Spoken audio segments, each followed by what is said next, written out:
नमस्ते, हमेशा खुश रहो बिटिया. This is JVN Dr. Rakesh Sharma. Today I want to give lecture on posology. Posology topic is very important for us. The work of physician does not stop here to only select the medicine and prescribe it. Along with there is importance of dosage and the potency is very important to treat a disease successfully.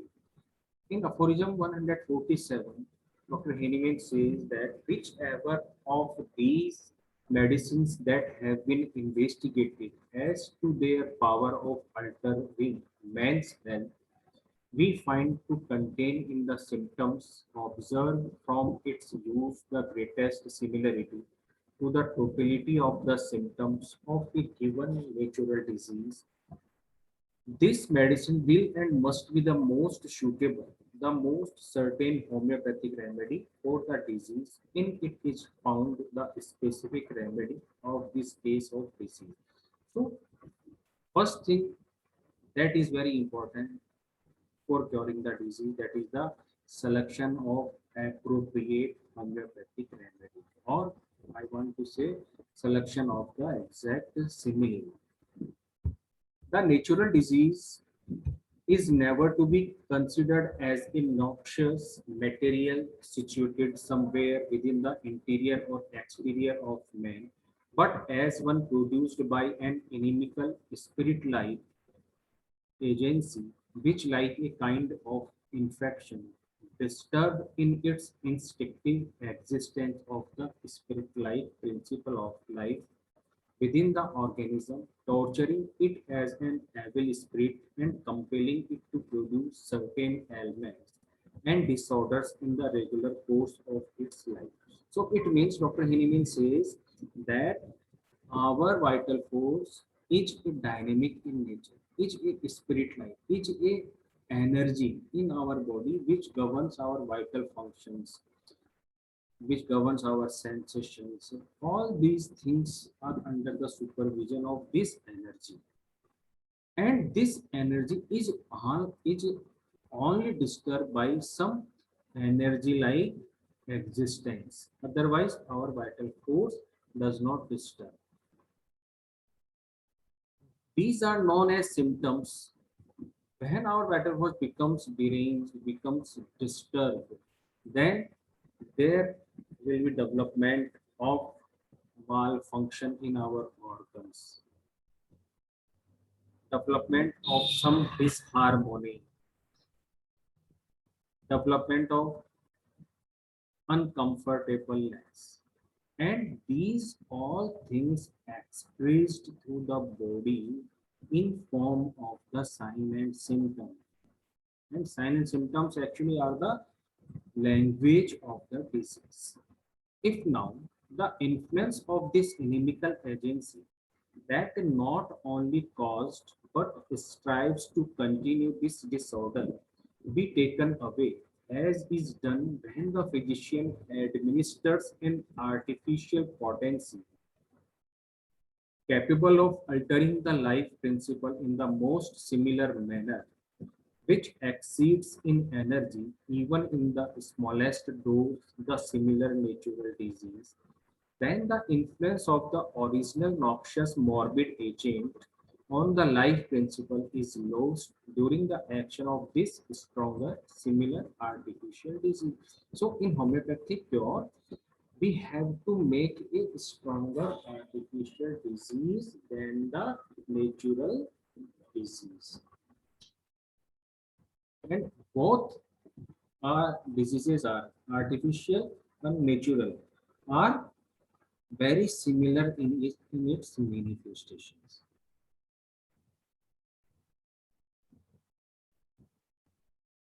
Thence, the evil no longer exists for the life principle. It is destroyed if, as has been said, the selected homeopathic remedy is administered properly. Then the acute natural disease, which is to be overruled if recently developed, will disappear unperceptibly in a few hours, and older, more chronic disease will yield somewhat later together with all traces of discomfort by the use of several doses of the same more highly potentized remedy means only dynamite, dynamized medicines will work to extinguish the natural disease. After careful selection of one or another more similar homeopathic medicine, health recovery follow in imperceptible, often rapid transitions. The life principle is freed again and capable of resuming the life of the organism in health as before and strength returns. So, Dr. Hiniman beautifully explained in the 148 what happens when we applied suitable homeopathic remedy to combat the nutrition. Diseases of long-standing diseases belongs to chronic nature, and especially such as are of a complicated character, requires for their cure a proportionately longer time, more especially do the chronic medicinal dyscrasia so often produced by allopathic bungling along with the natural disease left uncured by it require a much longer time for their recovery, often indeed are they incurable, in consequence of the shameful robbery of the patient's strength and juices on account of long continued use of large doses of violently acting remedies given on the basis of empty false theories for alleged usefulness in cases of disease appearing similar, also in prescribing unsuitable mineral baths, the principal feat performed by allopathy in its so-called methods of treatment. If a patient complains of one or more trivial symptoms that have been only observed a short time previously, the physician should not regard this as a fully developed disease that requires serious medical aid.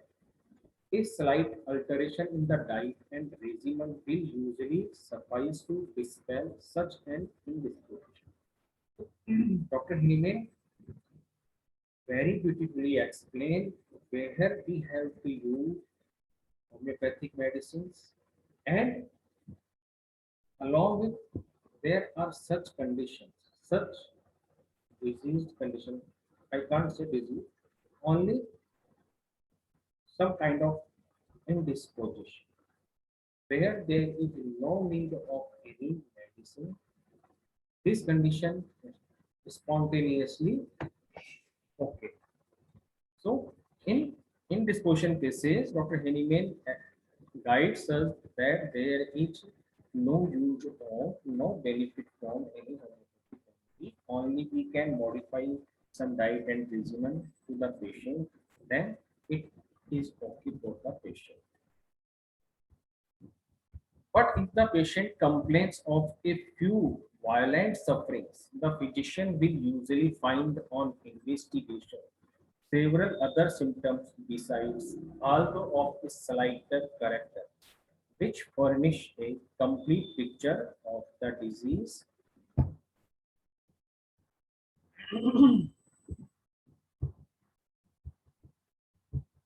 The worse the acute disease is of such so much the more numerous and striking symptoms is it generally composed, but with so much the more certain may a suitable remedy for it be found if there be a sufficient number of medicines known with respect to their positive action to choose from among the list of symptoms of many medicines, it will not be difficult to find one from whose separate disease ailments an antitype of curative artificial disease, very like the totality of the symptoms of the natural disease, may be constructed, and such a medicine is the desired remedy.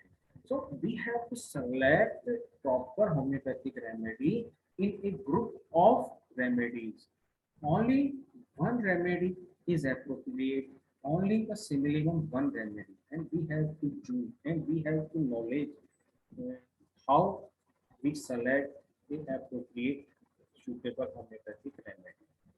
Because otherwise we can't succeed, we can't cure the bacteria. In this search for a homeopathic specific remedy, that is to say, in this comparison of the collective symptoms of the natural disease with the list of symptoms of non-medicines in order to find among these an artificial modific agent. Artificial modific agent means the our medicines corresponding by similarity to the disease to be cured. The more striking, singular, uncommon, and peculiar sign and symptoms. It means that medicine who covers the singular, uncommon, peculiar characteristic symptom of the patient. Then this is the indication of similimum.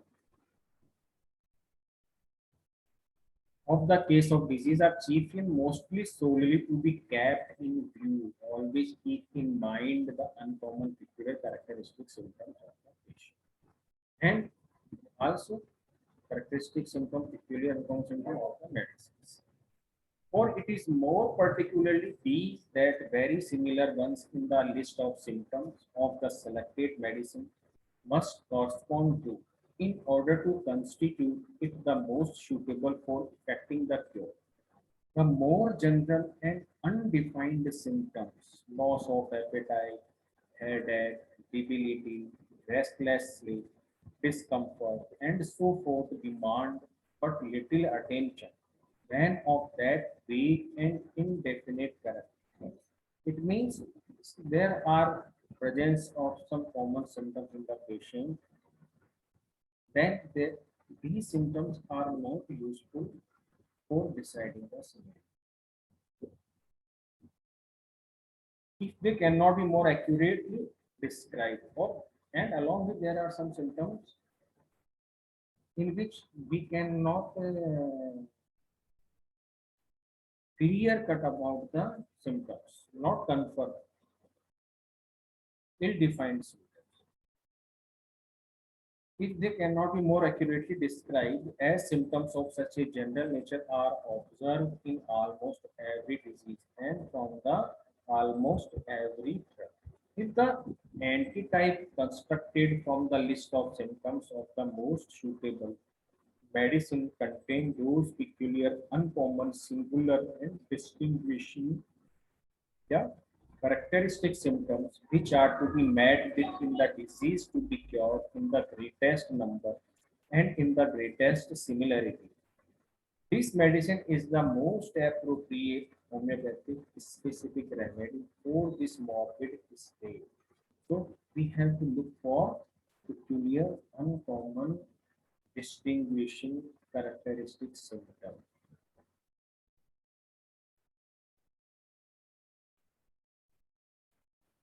If it be not one of very long standing, will generally be removed and extinguished by the first dose of it without any considerable disturbance.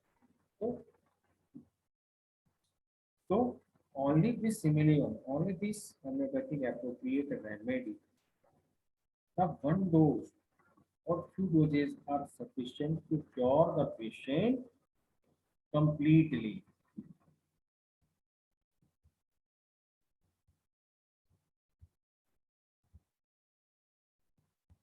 I say without any considerable disturbance, for in the employment of this most appropriate homeopathic remedy, it is only the symptoms of the medicine that correspond to the symptoms of the disease that are called into play, the former occupying the place of the latter in the organism, in the sensation of the life principle, and thereby annihilating them by overpowering them. But the other symptoms of the homeopathic medicine, which are often very numerous, being in no way applicable to the case, of disease in question are not called into play at all. Means we should not include in totality of symptoms, and those symptoms are belong to indefinite character, not properly described, and nature of common symptoms.